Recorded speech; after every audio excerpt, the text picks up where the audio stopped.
वैष्णो देवी में दरकते पहाड़ों की वजह से हादसा हुआ, ऐसा ही खतरा शिमला में भी बना हुआ है। खूबसूरत शिमला के दरकने और डूबने की चिंता ने आम लोगों के साथ साथ वैज्ञानिकों की भी टेंशन बढ़ा दी है। शिमला के पहाड़ टूट रहे हैं, मकान गिरने की कगार पर हैं, लेकिन इन सब के बावजूद शिमला के भविष्य को बचाने की कोशिश नाकाफी नजर आ रही है।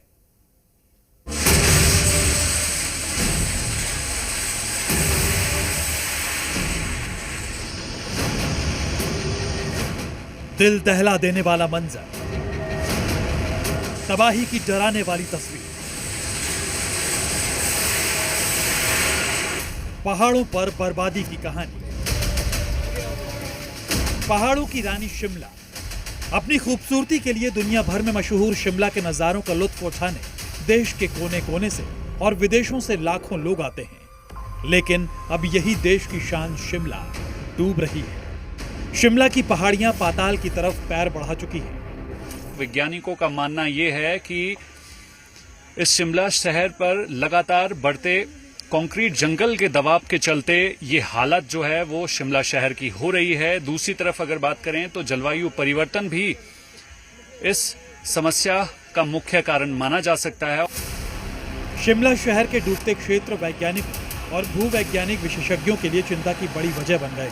हिमाचल की पहाड़ियों पर बढ़ती इंसानी आमद ने शिमला को दरकने पर मजबूर कर दिया है।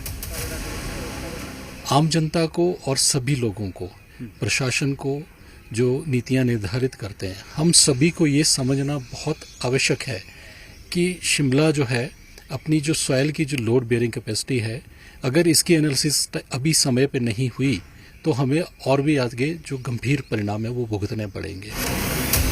शिमला की पहाड़ियों पर लगातार इंसानी बोझ बढ़ता जा रहा है। 30,000 की आबादी वाले शिमला में आज 3 लाख की आबादी है। उस पर पहाड़ों को काटकर बन रही सड़कें और इंफ्रास्ट्रक्चर ने शिमला की मजबूती को खोखला कर दिया है।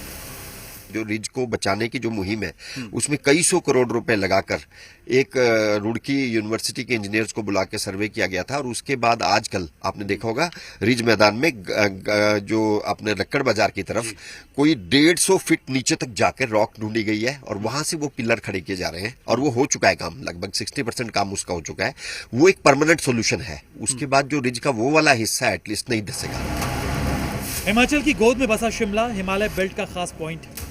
हिमालय बेल्ट पर मौजूद ज्यादातर इलाकों में हालात चिंताजनक हैं। कुदरती वजहों पर गौर करें तो भूकंप के झटके, भारी बारिश और हिमालय की हलचल बर्बादी के जिम्मेदार हैं। दूसरी तरफ इंसानी वजहों की बात करें तो तेज विकास, पहाड़ों पर निर्माण और पर्यटन भी इस बर्बादी और खतरे के लिए कसूरवार है। मेरा अंदाजा ये होगा कि यहाँ की मिट्टी की जो लोड बेयरिंग कैपेसिटी है, कितना प्रेशर या स्ट्रेस सह सकती है वो मिट्टी, उससे ज्यादा आप बोझ डाल रहे हो।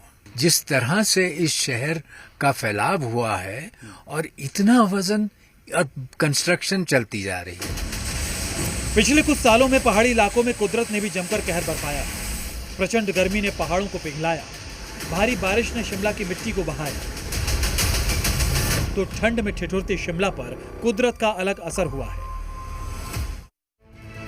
डूबते शिमला में ऐतिहासिक रिज मैदान भी खतरे की जद में आ चुका है। रिज मैदान शिमला शहर की पहचान है। ये मैदान ऐतिहासिक महत्व रखता है। शिमला घूमने के लिए आने वाले सैलानी भी सबसे पहले रिज मैदान पर ही घूमने के लिए पहुंचते हैं। लेकिन अब रिज मैदान पर दरार की खबरें सामने आ रही हैं। रिज मैदान पर मंडरा रहे खतरे ने नगर निगम शिमला के साथ यहाँ के लोगों की चिंता भी बढ़ा दी है। मकान में गटर लगे होते थे, गटर से पाइप से नीचे पानी आता था, नालियां लगी होती थी, नालियों से पानी नाले में जाता था, नाले क्लियर होते थे, नालों से पानी सारा निकल जाता था। सड़कों पे हमारे कोई पानी देखने को मिला नहीं है और आज की पोजीशन ये हो गई है कि नालियां है नहीं। शिमला में पहाड़ों के नीचे बहने वाली नालियों ने भी शिमला के घरों को दरकने पर मजबूर किया है। नालों का बरसात में बहाव बहुत तेज हो जाता है। इससे गांव के नीचे से भू कटाव के हालात बन जाते हैं। भू कटाव से पहाड़ पर बसे गांव और घर धीरे धीरे नीचे की तरफ खिसक रहे हैं, जिससे घरों के साथ साथ सड़कों और दूसरी जगहों में दरारें बढ़ती जा रही हैं। मकानों के फर्श भी टूटकर अलग होते जा रहे हैं। सर मेरे हिसाब से तो जो मेरा मानना है, जो मैं सोचता हूँ, मेरे हिसाब से जो ये हमारे न्यू कंस्ट्रक्शन जो शिमला के अंदर हो रही है, इससे इन्वायरमेंट पे बहुत फर्क पड़ रहा है और इससे जो है मौसम में भी बहुत चेंजिंग आ रही है। और ये जो जमीन धंसने का कारण मेन यही है। तो मेरे हिसाब से तो सरकार को इसके ऊपर कड़े से कड़े एक्शन लेने चाहिए कि न्यू कंस्ट्रक्शन ना हो, एनवायरनमेंट ना खराब हो। शिमला के धरती की तरफ बढ़ने का अलर्ट सिर्फ शिमला के लिए नहीं बल्कि पूरे हिमाचल के लिए खतरे की घंटी है। लेकिन तमाम चेतावनियों और आपदाओं के बाद भी लोग मानने को तैयार नहीं। हकीकत यही है कि अगर विनाश से बचना है तो जमीन पर कुदरत से खिलवाड़ को रोकना होगा और विकास की गति को साधना होगा, वरना हर बार कुदरत अपना प्रतिशोध लेगी और ये प्रतिशोध हर बार और ज्यादा भयानक होगा। ही समस्याओं को लेकर अगर जल्द निपटारा नहीं किया तो ये खूबसूरत शहर जिस तरीके से कई इलाकों में धंसता जा रहा है, भूस्खलन की वजह से लोगों की जान जा रही है, ये घटनाएं और बढ़ सकती हैं। कैमरा पर्सन अशोक सोनी के साथ